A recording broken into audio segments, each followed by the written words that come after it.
Gente, satisfação enorme estarmos em sintonia. Boa tarde. Motivo do nosso encontro, avançarmos com o nosso conteúdo programático. Lembrando que esse bate-papo de hoje já contempla conteúdo programático do quarto bimestre, ou seja, já é gostinho de rabanada. Bate-papo da aula de hoje, falaremos sobre indústria, beleza? Antes de mais nada, quadro com todas as informações, finalzinho do nosso vídeo, uma foto com essa imagem do quadro, e neste quadro nós temos a possibilidade de resgatarmos ou registrarmos parte de tudo que pretendemos conversar no encontro de hoje, beleza? Então vocês vão ter a possibilidade de transcrever para o caderninho de vocês e terem a percepção de acompanharem a exposição e terem o resumo através dessa imagem. Show de bola, beleza? Indústria. Quando falamos sobre indústria, antes de mais nada, de antemão, é interessante a gente perceber que ela se enquadra no universo maior. Que universo maior é esse? O universo dos setores econômicos. A PEA, população economicamente ativa, compartimentada em 3 setores: primário, secundário e terciário. Primário envolve um conjunto de atividades realizadas no campo, a agricultura, o extrativismo vegetal. Secundário, indústria, justamente esse segmento que dá corpo à aula de hoje. Terciário, comércio, prestação de serviços, atividades informais, setor esse que absorve o maior contingente de trabalhadores. Por quê? Porque não exige uma qualificação tão elevada assim. Beleza, vamos avançar. Item 2, processo de evolução da indústria. A indústria, como nós a concebemos e conhecemos hoje, ela passou por um processo evolutivo. Gradativamente ela foi incorporando novos métodos, novos procedimentos, até assumir a postura que nós observamos hoje. Então, primeira fase que atende o nome de artesanato. É o artesão que tinha uma visão holística, tinha uma visão ampla. Segundo alguns teóricos, ele não é alienado no sentido de não ter a plenitude, o domínio pleno de todas as etapas na confecção de um produto. Ele produz em pequena escala, produz fazendo uso de técnicas bem rudimentares, bem arcaicas, poucas ferramentas, poucos utensílios, e pode eventualmente fazer uma alteração em um produto ou outro. O produto não está preso a uma produção em massa e padronizada, uniforme, tudo igual. Não, eu posso fazer uma alteração ou outra, se assim aquele que contrata o meu produto solicitar. Show de bola. Segunda fase, manufatura. Nós já percebemos nitidamente aí, século XIV, como um período de transição nessa fase. Por quê? Essa fase já começaríamos a perceber o quê? A utilização de alguns outros equipamentos de maior proporção, algumas pequenas máquinas que de certa forma conseguem auxiliar na confecção de algum produto e automaticamente ampliam a margem de produção, aceleram essa escala de produção. Então, o produtor, o profissional responsável pela produção, ele já começa a perceber que, não é o intenso manuseio que vai dar corpo e evidência ao que eu vou produzir. Eu sou responsável pelo manuseio, mas alguns equipamentos vão contribuir ou acelerar o processo de confecção de um gênero específico. Beleza, então a maquinofatura seria essa segunda fase. E a terceira fase? A fase da indústria moderna, ou indústria propriamente dita, século XVIII, 1798, Revolução Industrial, Inglaterra. A gente percebe o quê? A utilização de uma energia que vai permitir a produção em larga escala, a utilização de amplos equipamentos, amplas máquinas que vão possibilitar a produção em larga escala e em série. Ou seja, eu produzo tudo de uma única maneira. Todos os produtos serão identicamente, rigorosamente serão rigorosamente iguais. Se a gente para analisar, essa produção em série faz com que eu tenha a implantação de uma esteira. Quem se desloca numa indústria não é o trabalhador, e sim os produtos. Eles se deslocarão em frente a esse trabalhador, num ritmo que vai ditar a cadência da produção.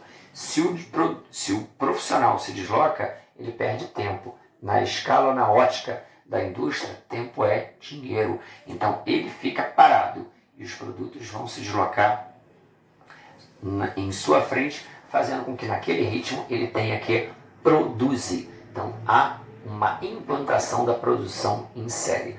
E a produção, claro, que atende a um conjunto, uma demanda bem superior. Produção em larga escala. Século XVIII. Vamos nos deparar no item 3 com a classificação das indústrias. Eu gostaria que vocês atentassem. Existem diferentes maneiras de percebermos o enquadramento ou a nomenclatura, mas vamos nos prender a essa forma, talvez seja, didaticamente falando, a mais fácil de ser compreendida e aquela que vai de encontro a uma classificação que é abraçada pela maior parte dos teóricos.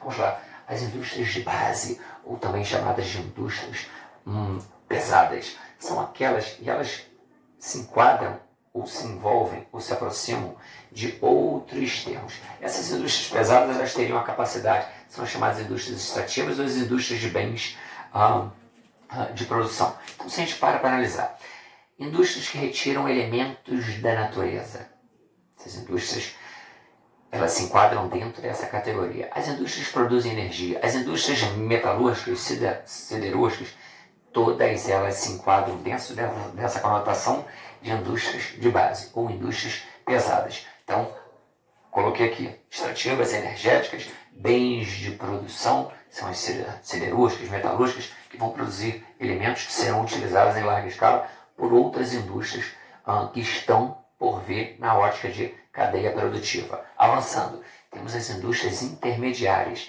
Intermediárias por quê? Porque elas ficam num patamar mediano entre as indústrias que estão anterior e as indústrias que estão no patamar posterior. Então, elas estariam entre as indústrias de base e entre as indústrias de bens de consumo.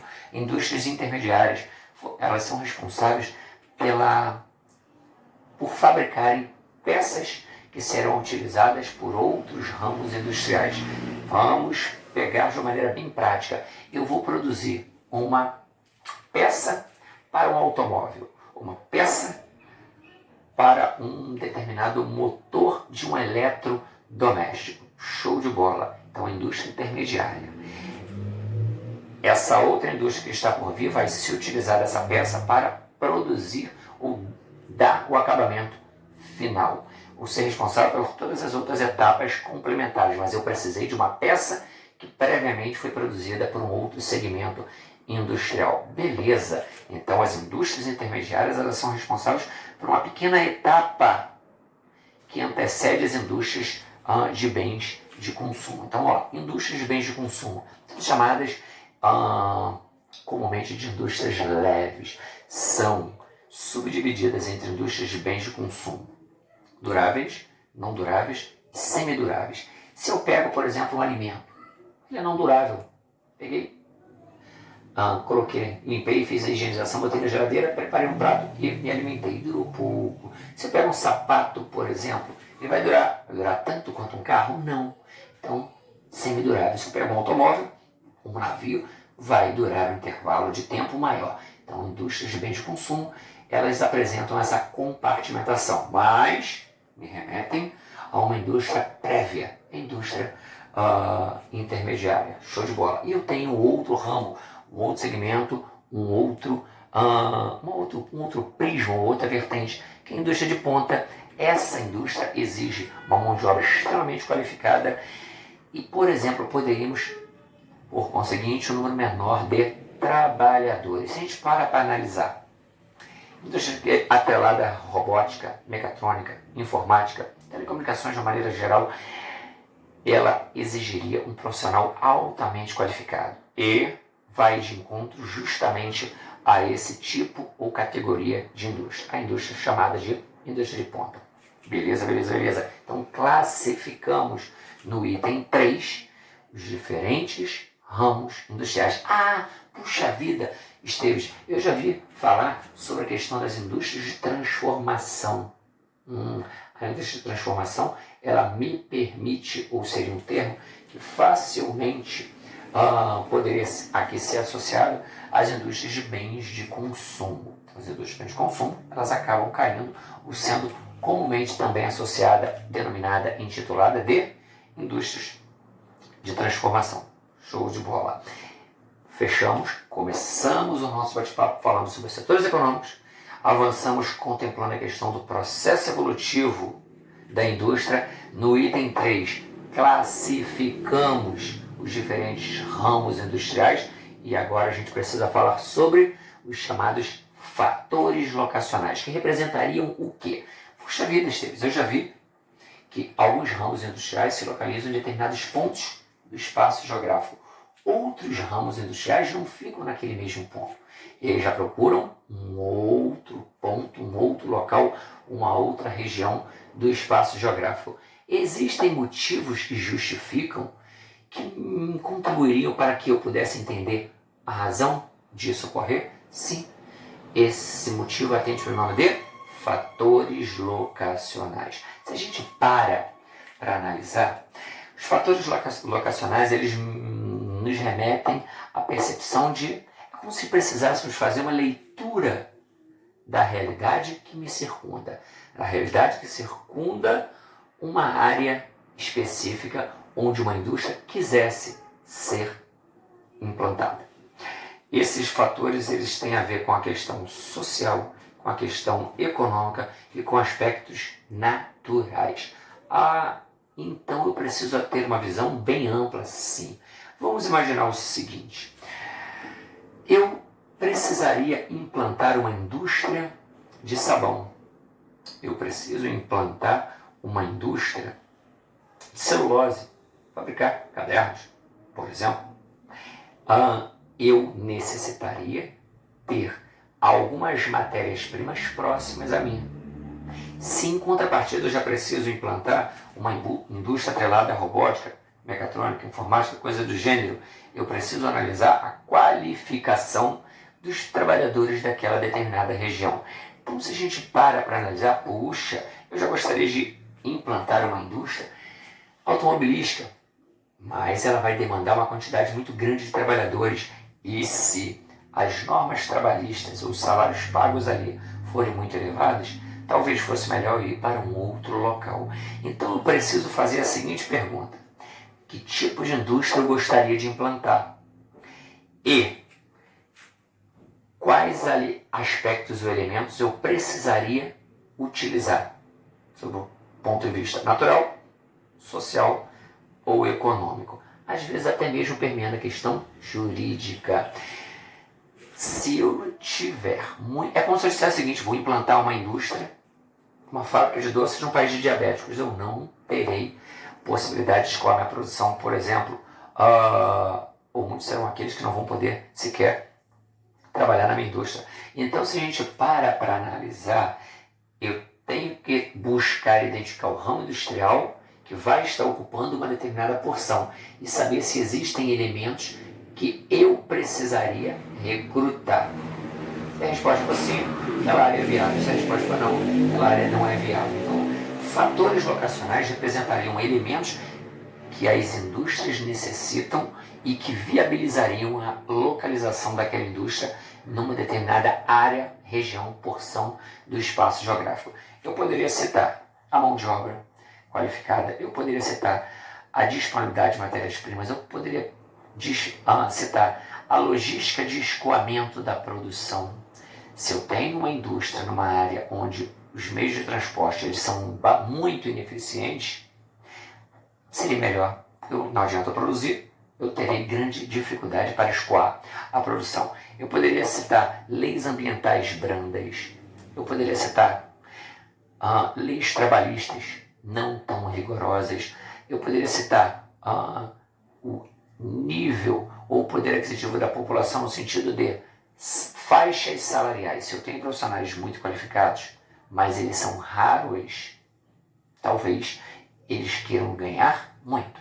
Se eu tenho trabalhadores que são qualificados, mas eles acontecem em abundância, eu automaticamente tenho uma grande quantidade de pessoas desempregadas. Opa, se aceita ganhar tanto, ele olha para um lado, olha para o outro. Se ele disser que não aceita, o outro vai aceitar. Então isso faz com que a margem de lucro daquele que contrata aumente e ele possa diminuir os salários pagos àquele que vai se submeter àquele ofício.